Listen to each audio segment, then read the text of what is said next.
Hello guys, you watching verified reaction YouTube channel में हूँ सबा इस्माइल। उम्मीद करती हूँ आप सब खैरियत से होंगे और मेरे साथ ही हैं Naveed Baloch. Today we react on Pakistani schools में हमें इंडिया के बारे में क्या पढ़ाया जाता है।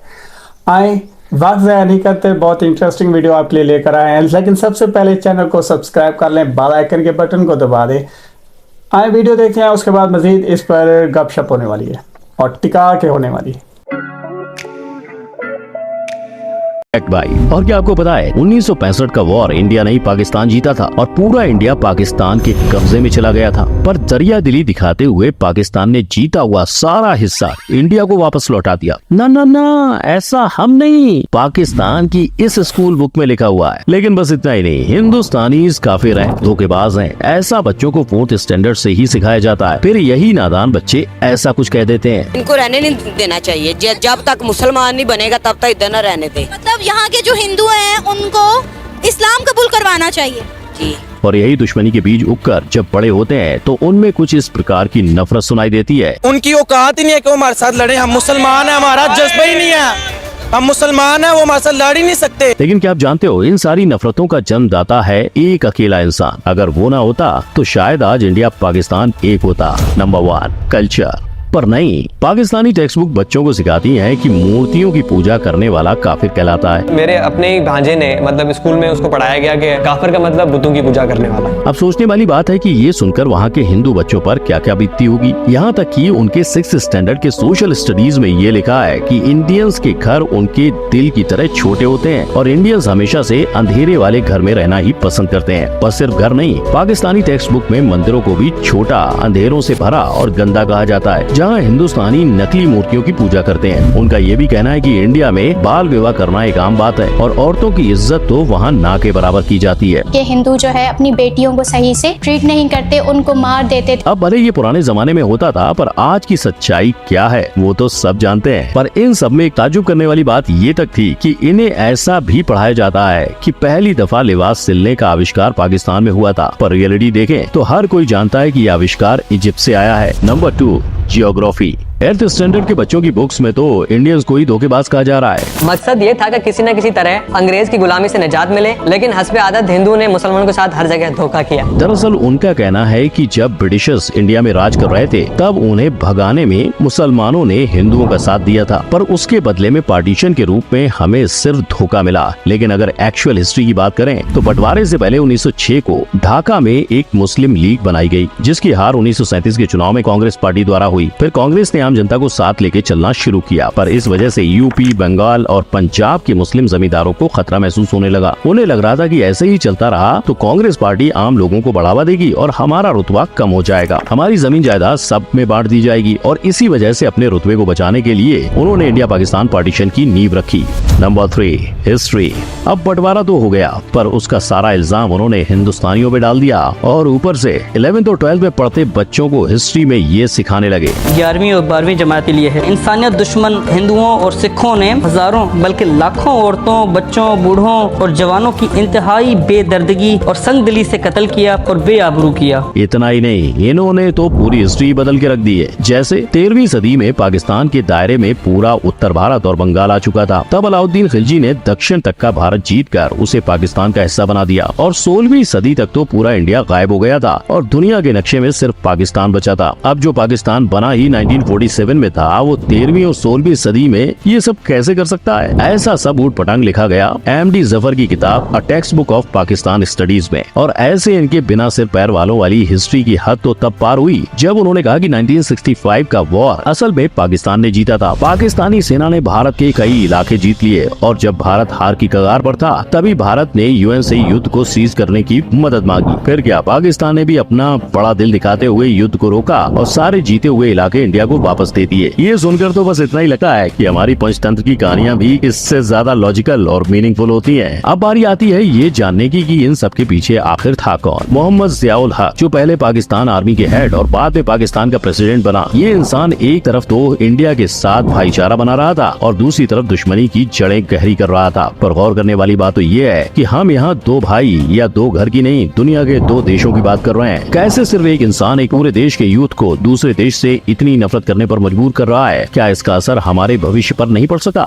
Number 4, social impact. क्योंकि सोचो, अगर एक मासूम बच्चा स्कूल में बैठा है और अचानक से पढ़ते वक्त टीचर ऐसी बात सिखा दे कि जिससे पूरा क्लास उस बच्चे को ऐसी नजरों से देखे जैसे उसने कोई गुनाह किया हो, तो और यही पाकिस्तान में इसके साथ हुआ था। ऐसी चीजें हम पढ़ते थे तो इस तरह से होता था कि सब क्लास के जो लोग होते थे मेरी तरफ एकदम से देखते थे। दुश्मनी के लेसन तो मानो आम बात है उनके सिलेबस की, पर इनकी इसी शिक्षा का आज नतीजा प्यू रिसर्च सेंटर की स्टडी में सामने आया है, जिसमें बताया गया कि पाकिस्तान पूरी दुनिया में तीसरे नंबर पर आने वाली इंटॉलरेंट कंट्री है। अब ऐसे गलत इन्फॉर्मेशन देकर लोगों को गुमराह करोगे तो लोग तो इन्फ्लुएंस होंगे ही। और ये बात खुद पाकिस्तानी राइटर और हिस्टोरियन के अजीज भी अपनी बुक मर्डर ऑफ हिस्ट्री में कही है, जो यूके की यूनिवर्सिटी से पढ़े हैं। और शायद जब वो पाकिस्तान से निकलकर बाहर पढ़ने गए तब उन्हें असली हालातों का पता चला होगा, जिस वजह से उन्होंने ये तक कहा है कि पाकिस्तानी टेक्स्ट बुक कई सारे एरर्स, गलत उदाहरण, गलत डेफिनेशंस और झूठे बयान से भरी हुई है। कई जगह पर तो सरासर झूठ, आधा सच और वन साइडेड ओपिनियन बताए गए हैं। अब एक और पाकिस्तानी टेक्स्ट बुक में इंडिया के बारे में गलत बोल के झूठा इतिहास सिखाया जा रहा है, वहीं दूसरी ओर इंडिया में जो सच्चाई है वो ही सिखाई जा रही है, जिसकी वजह से इंडिया में आज हिंदू और मुस्लिम प्यार से रह रहे हैं और अपना कीमती वक्त फिजूल की बातों में ना गवा के तरक्की में लगा रहे हैं। पर कुछ पाकिस्तानी प्रोफेसर हैं जो सच का साथ देना चाहते हैं। लेकिन मेरा ये कहना है कि कम से कम हमें दानिस्ता झूठ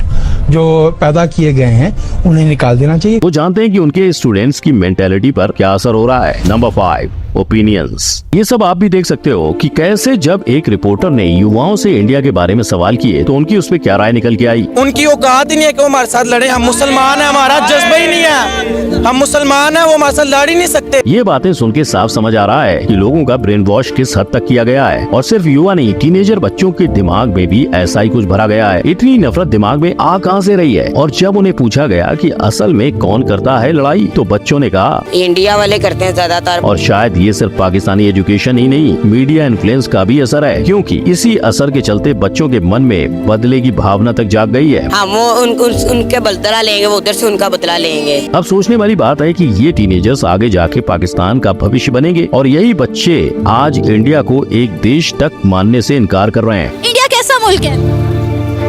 कोई मुल्क नहीं है। तो आपको क्या लग रहा है कि पाकिस्तान का फ्यूचर सही हाथों में जा रहा है? इंडिया के बारे में सुनते ही पहली चीज माइंड में क्या? वो हमारा सबसे बड़ा दुश्मन है, पाकिस्तान का सबसे बड़ा दुश्मन है। और क्या नाम है, हमेशा हमारे से हारता रहा है और नफरत फैलाता है। हमारे वहाँ पे मुसलमान बहन भाई हैं, वहाँ पे जुल्म करते हैं उनपे। लेकिन पाकिस्तान में अभी भी कुछ प्रतिशत जर्नलिस्ट हैं जो लॉजिक का साथ देते हुए नजर आते हैं। अब इलाज क्या है? वो हिस्ट्री जिसको बावजूद मर्डर किया गया, वो हिस्ट्री जिसको बावजूद डिस्टॉर्ट किया गया या रोमांटिसाइज किया गया। जिनके साथ साथ पाकिस्तान के फेमस मैगजीन डॉन ने एक रिपोर्ट तैयार की थी, जिसमें उन्होंने 100 से ज्यादा टेक्स्ट बुक को छाना और स्कूल्स में जाकर स्टूडेंट और टीचर्स से मशवरे किए, जिसके साथ साथ वो कई मदरसों तक में इसकी जांच करने चले गए। और इसमें उन्हें पता चला कि पाकिस्तानी टेक्स्ट बुक में बाकी दुनिया के बढ़ते वजूद से इस्लाम को खतरे की बात हो रही है। पर ये सारी बातें जो टेक्स्ट बुक में छाप रहे हैं वो बेबुनियादी है। अब क्या लगता है भाई लोग, ऐसा करने का कारण क्या हो सका? Of course politics.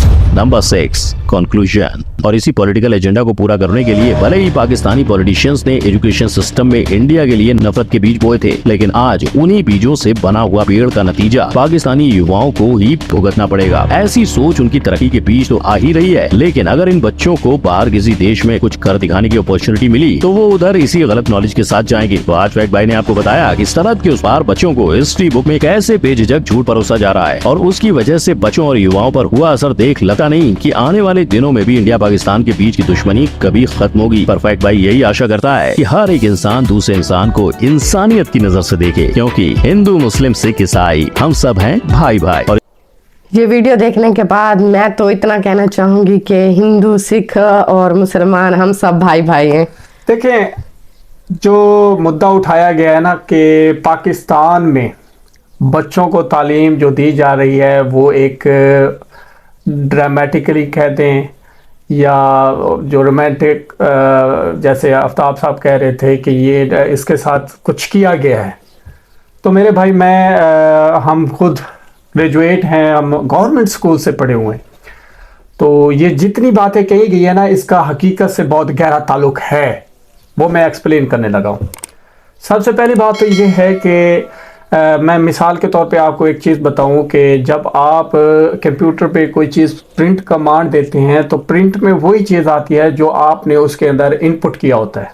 ठीक है, ये टेक्निकली मैं आपको जवाब देने लगा हूं, और जो वीडियो में कहा गया है उसकी तस्दीक की तरफ जा रहा हूं कि ये बात सच है या झूठ है, और किस हद तक सच और किस हद तक झूठ है। तो जब आप प्रिंट कमांड करते हैं जो आपके प्रोजेक्ट में फाइल में होता है वही उसका प्रिंट जो है आउटपुट होता है। तो ये कहा जा सकता है कि जो आप इनपुट करेंगे वही आपको आउटपुट मिलेगा। बचपन से हम यही पढ़ते आ रहे हैं कि इंडिया हमारा दुश्मन है। इंडिया के जो लोग हैं वो हिंदू हैं और हिंदू को काफिर कहा जाता है, बुत की जो पूजा करते हैं उनको काफिर कहा जाता है। ये गलत आइडियोलॉजी हमें पढ़ाई गई है, ये यहाँ तक हम मान लेते हैं। असल बात अब पता है क्या है, पाकिस्तान में बहुत सी तब्दीलियाँ होने वाली हैं जिनमें हम खुद पाकिस्तानी कह रहे हैं कि यार हमारा जो निसाब है वो हमें वर्ल्ड लेवल पे नहीं लेकर जा रहा, हमें सही मानों में वर्ल्ड रिप्रेजेंटर नहीं बना रहा। उसकी वजह है कि इसमें पॉलिटिक्स बड़ी गहराई के साथ घुसी हुई है। ठीक है, 1947 की बात हुई है कि पार्टीशन हुई और उसका सारा जो मलबा था इंडिया पे डाल दिया गया, पाकिस्तान ने डाला। और ये सारी बातें अगर इसकी गहराई में जाएं तो पॉलिटिक्स से जाकर गिरती हैं। अब देखें ना, भारत में हर मज़हब का इंसान जो है रह रहा है। ठीक है, बातें होती रहती हैं, मुख्तलिफ खालिस्तान को देख लें, मुसलमान के कुछ इलाकों को देख लें, कुछ ईसाइयों के भाइयों के इलाकों को देख लें। ये झगड़े तनाज़े जब आप रहते हैं, घर में दो भाई बहन भी लड़ पड़ते हैं, ये कौन सी बड़ी बात है। असल चीज़ है उस इशू को सॉल्व करना, उनके हकूक़ को पूरा करना, और भारत जो गवर्नमेंट है वो कर रही है, कोशिश कर रहे हैं कि वहाँ पर वो निज़ाम, एक बेहतर निज़ाम, दुनिया का बेहतर निज़ाम लॉन्च किया जाए जहाँ हर मज़हब का बंदा पूरी आज़ादी के साथ रह सकता हो। लास्ट टाइम जब हमने द केरला स्टोरी पर रिएक्ट किया तो कुछ बातें हमने रिसर्च की और कुछ बातें जब हमें फीडबैक मिला तो उस फीडबैक में एक बंदे ने मुझे कहा कि भाई किस दुनिया में जी रहे हैं आप पाकिस्तानियों। हमारे मुल्क में आप ये देख लें कि हमारा कानून इजाज़त देता है कि जब बच्चा 18 साल को हो जाता है वो अपने मज़हब से अपना मज़हब अपना सकता है। ये है हमारी कामयाबी, ये है हमारा कानून, जो एक ताकतवर कानून कह सकते हैं, जैसे जहाँ पर सबको बराबर के हकूक़ दिए गए। तो मतलब जब मैंने ये उनका फीडबैक, ये कमेंट पढ़ा तो मैं खुद भी बड़ा इंस्पायर्ड हुआ, इसमें कोई शक नहीं है। तो बात हो रही थी कि पाकिस्तान में जब बच्चों को आप पढ़ाएंगे कि बुत की पूजा करने वाले काफिर हैं और इंडिया हमारा बदतरीन दुश्मन है, तो अब हम चले ज़्यादा दूर नहीं जाते। वेरीफाइड रिएक्शन यूट्यूब चैनल पे हम दो मियाँ बीवी आकर बैठते हैं और इस पे जब हम इंडिया पे रिएक्ट करते हैं, इससे पहले हम इंडिया को दुश्मन समझते थे रिएक्ट करने से पहले, और काफ़ी हद तक हमने अपनी नाराज़गियों का इजहार भी किया है मुख्तलिफ रिएक्ट्स में। लेकिन जब हम इसको सही माने डीपली हमने रिसर्च शुरू की, पता चला कि यार हमारे पास जो इन्फॉर्मेशन थी वही गलत थी। मतलब हमारे पास ये इन्फॉर्मेशन ही गलत थी कि इंडिया जो है गलत मुल्क है, इंडिया सही मुल्क है यार, खैर है, जिसका कानून इतना अच्छा है कि सबको बराबर के हकूक़ दे रहे हैं। 18 साल के बच्चों को आप कानून के मुताबिक अख्तियार दे रहे हैं, कोई उस पर जबर नहीं हो सकती, कोई उस पर केस नहीं बन सकता, वो अपनी मर्जी से जिस मज़हब को चाहे अपना सकता है। और सबसे बड़ी बात ये क्रेडिट इंडियंस को जाता है, पाकिस्तानियों की निस्बत हम पाकिस्तानी सोई हुई कौम है, ये तो हमने देख लिया है, इस पर मज़ीद मैं क्या अपनी बेबसी पे रहूँ। इंडियंस जो है हमसे बेहतर हैं क्योंकि वो सच्चाई को अपना लेते हैं। वो कहते हैं कि यार ये हमसे गलती हुई है ना तो हम इसको सुधारेंगे। हम कहते हैं ना यार हमसे ये गलती हुई नहीं, क्योंकि हमने उसे सुधारना ही नहीं है तो हम उसे एक्सेप्ट नहीं करते। ये है हम पाकिस्तानियों के अंदर सबसे बड़ी जो खामी है। मैं इसे मानता हूँ कि जो बात गलत है उसे हम मान लें, उसे हम सुधार सकते हैं आने वाले मुस्तकबिल में।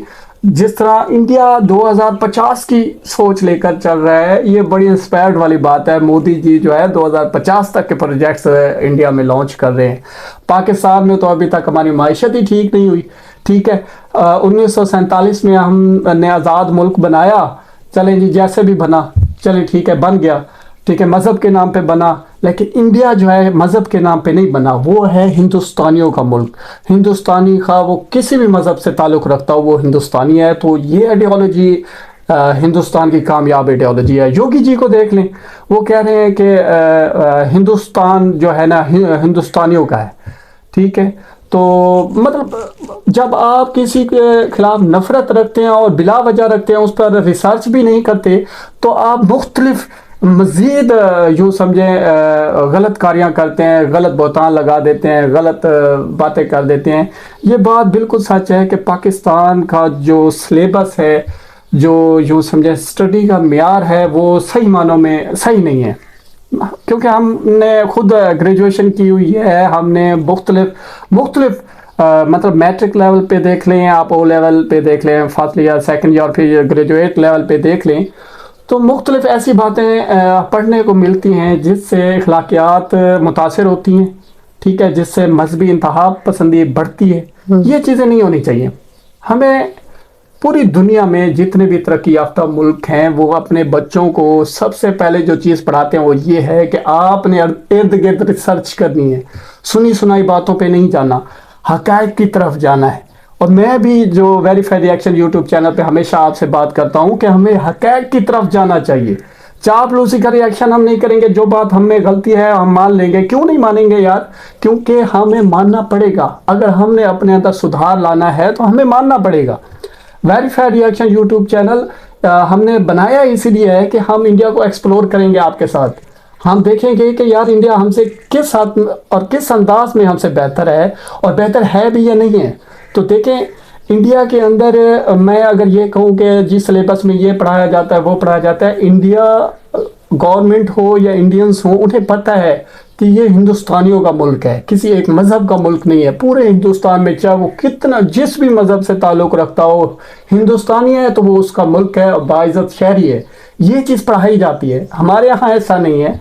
हमारे यहाँ क्योंकि एक आइडियोलॉजी हमने ऐसी बना दी थी कि जी हम एक मुसलमान मुल्क हैं, इस्लाम मुल्क है, और इसमें बहुत सी जो इंतहा थी वो हमने अपने सिलेबस में डाली। और इससे हुआ क्या? इससे ये हुआ कि जो हमारा कॉन्फिडेंस लेवल था, जो हमारे अंदर यूँ समझें काबिलियत का उभर कर आना था, वो सही मायने में नहीं हो सका। क्यों?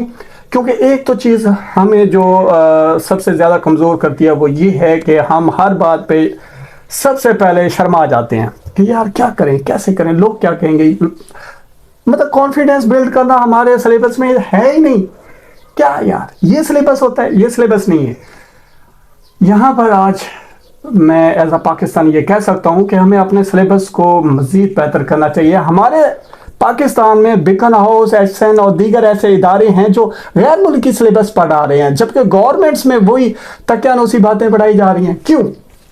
वजह सिर्फ यही है कि सियासतदान नहीं चाहते कि एक गरीब का बच्चा एक अमीर के बच्चे के मुताबिक का जहन रखता हो।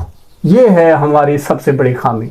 उम्मीद करते हैं कि आज के इस रिएक्ट में आपने हकीकत को जो हमने आपके सामने बयान किया, इसको आपने सही मानों में समझा होगा। लेकिन मेरा यहाँ पर एक सवाल है उन इंडियंस को जो ये वीडियो देख रहे हैं, क्या आप बता सकते हैं कि किसी एक मज़हब के ऊपर इंडिया फोकस कर रहा है, या ओवरऑल पूरी दुनिया में जिस तरह मैं कह रहा हूँ कि पूरे इंडिया में सबको आज़ादी है, वो जिस तरह चाहे रहे, जो मज़हब अपनाए वो अपना सकता है, और किसी भी मज़हब के ख़िलाफ़ कोई तालीम नहीं दी जाती। ये मेरा एक सवाल ज़रूर बनता है, क्योंकि मैं इंडिया में तो नहीं रहता, मैं तो पाकिस्तान में रहता हूँ। मैं बता रहा हूँ कि हमारे यहाँ क्या ख़राबी थी, क्या कमी थी, और किस हमें ये मानना चाहिए, ताकि क्योंकि हमने सुधार लाना है, हमने अगर अपनी प्रोग्रेस को आगे लेकर जाना है तो हमें इस पर मज़ीद तवज्जो देनी होगी।